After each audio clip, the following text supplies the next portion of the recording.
नमस्कार, अब दुनिया की फटाफट बुलेटिन में आप सभी का स्वागत है और नजर डालेंगे आज की खास खबर पर।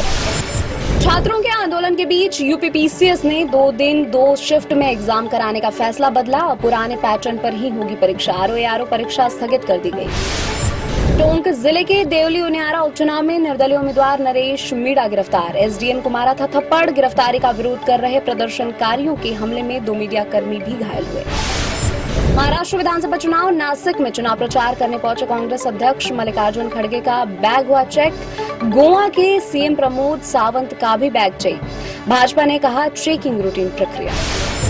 दिल्ली में प्रदूषण को लेकर सुप्रीम कोर्ट में सुनवाई। दिल्ली एयरपोर्ट पर 300 फ्लाइट्स की देरी। 31 इलाकों में प्रदूषण गंभीर, एयर क्वालिटी गंभीर स्तर पर।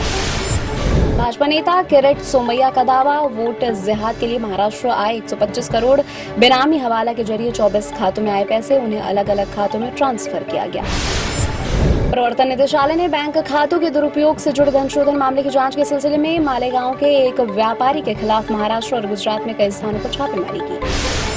संभाजीनगर की चुनावी सभा में पीएम मोदी बोले, एक रहेंगे तो सेफ रहेंगे। कांग्रेस पार्टी सरकार बनाने के लिए विकास पर नहीं बंटवारे पर भरोसे करती है। कांग्रेस दलितों, पिछड़ों, आदिवासियों को आगे बढ़ने से रोकती है ताकि सत्ता पर इनकी पीढ़ी दर पीढ़ी इनका कब्जा बना रहे।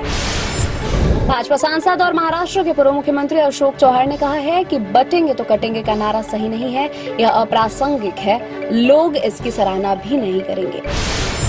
राष्ट्रवादी कांग्रेस पार्टी एसपी प्रमुख शरद पवार ने दावा किया, पिछले कुछ वर्षों में महाराष्ट्र गलत हाथों में चला गया है और इसकी स्थिति खराब हो गई है। सत्ता में रहने वालों ने पिछले 10 सालों से कोई भी विकास परियोजना पूरी नहीं की। कांग्रेस नेता राहुल गांधी का दावा, प्रधानमंत्री नरेंद्र मोदी को लगता है कि संविधान की लाल किताब जो अपने पास रखते हैं वह कोरी है क्योंकि मोदी ने इसे कभी पढ़ी नहीं है। महाराष्ट्र विधानसभा चुनाव के अंतिम दौर में चुनाव प्रचार तेज। पीएम मोदी ने एक दिन में की 3 चुनावी रैली। कहा, महायुति सरकार में ही महाराष्ट्र की तरक्की। 20 नवंबर को सभी 288 सीटों पर होगी वोटिंग।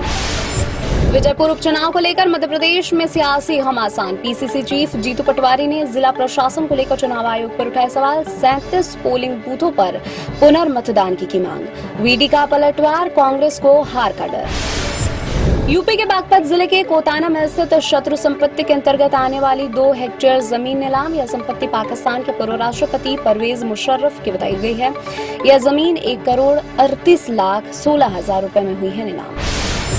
वायनाड से दिल्ली पहुंची कांग्रेस महासचिव प्रियंका गांधी वाड्रा। कहा, राष्ट्रीय राजधानी में वापस आना गैस चैम्बर में प्रवेश करने जैसा था। धुंध की चादर आकाश से देखने पर और भी हैरान कर देने वाली लगती है। उनके अनुसार वायनाड में हवा साफ है और AQI 35। दिल्ली की एक अदालत ने आप विधायक अमानतुल्लाह खान को रिहा करने का आदेश दिया। वक्फ बोर्ड मामले में उनके खिलाफ आरोप पत्र संज्ञान लेने से इनकार किया।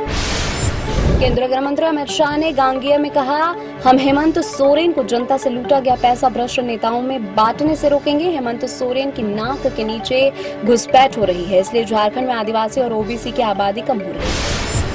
केंद्र ने मणिपुर के हिंसा प्रभावित जिरीबाम सहित 6 पुलिस थाना शत्रु अफसपा को पुनः लागू किया। इसके तहत सुरक्षा बलों की सहूलियत के लिए किसी क्षेत्र को अशांत घोषित किया जाता है। यह निर्णय वहां जारी जातीय हिंसा के कारण लगातार अस्थिर स्थिति को देखते हुए लिया गया। शेयर बाजार में तीसरे दिन भी गिरावट। सेंसेक्स 111 अंक की गिरावट के साथ 77,580 अंक पर हुआ बंद। निफ्टी भी 26 अंक की गिरावट के साथ 23,533 अंक पर हुआ बंद। अल्लू अर्जुन की पुष्पा 2 द रूल का ट्रेलर 17 नवंबर को होगा लॉन्च। पटना के गांधी मैदान में होगा grand trailer launch event. Trailer में होगा एक्शन, ड्रामा और स्टार पावर का बेहतरीन तालमेल। 5 दिसंबर को रिलीज होगी फिल्म। सलमान खान के एक्स गर्लफ्रेंड सोमी अली पर हुआ हमला। मानव तस्करी के विक्टिम को बचाने की कोशिश में हुई घायल। एक्ट्रेस के हाथ में हुआ फ्रैक्चर। ये थी आज की फटाफट बुलेटिन। ऐसे ही ताजा अपडेट्स के लिए बने रहे हमारे साथ, यानी कि विजिट करें अब दुनिया पर।